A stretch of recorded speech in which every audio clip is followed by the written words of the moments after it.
So in terms of the dietary recommendations, balance and moderation are the keys. I'm going to keep hammering this home for the rest of the lecture.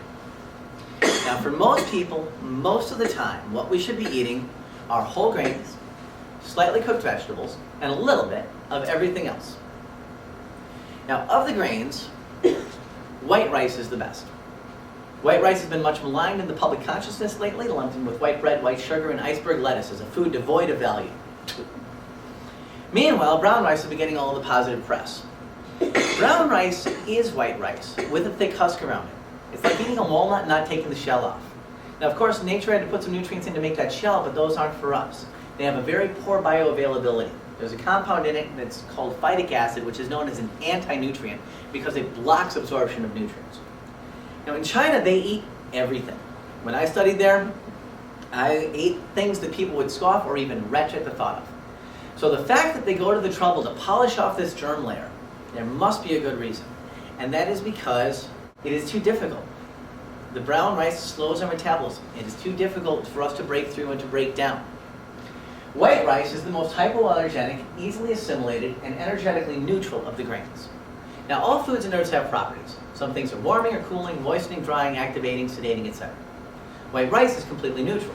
So you can have it all day, every day, and it won't throw off that internal energetic balance.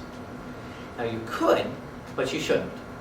All foods have things that are both good and bad about them, and every food has something that no other food can give us. So while white rice is the best, it shouldn't be taken to the exclusion of all the other grains. But white rice is the best because of the efficient digestion. We want to be able to process things easily. We don't want too much work.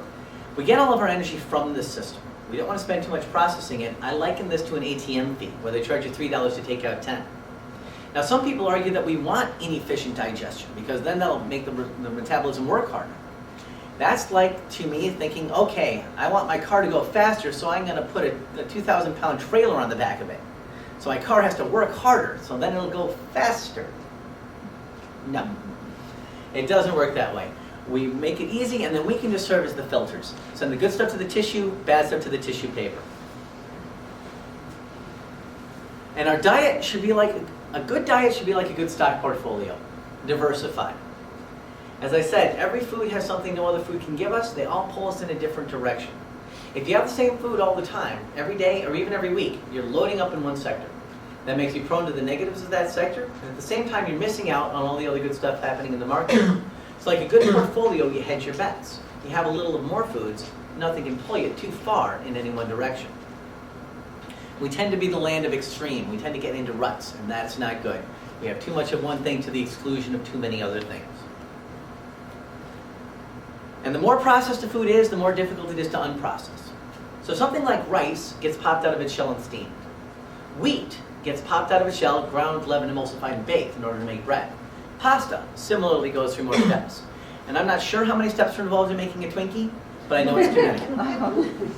So I'm not saying that breads and pastas are bad, but they are a little more difficult for us to digest and should represent a smaller proportion of our weekly intake.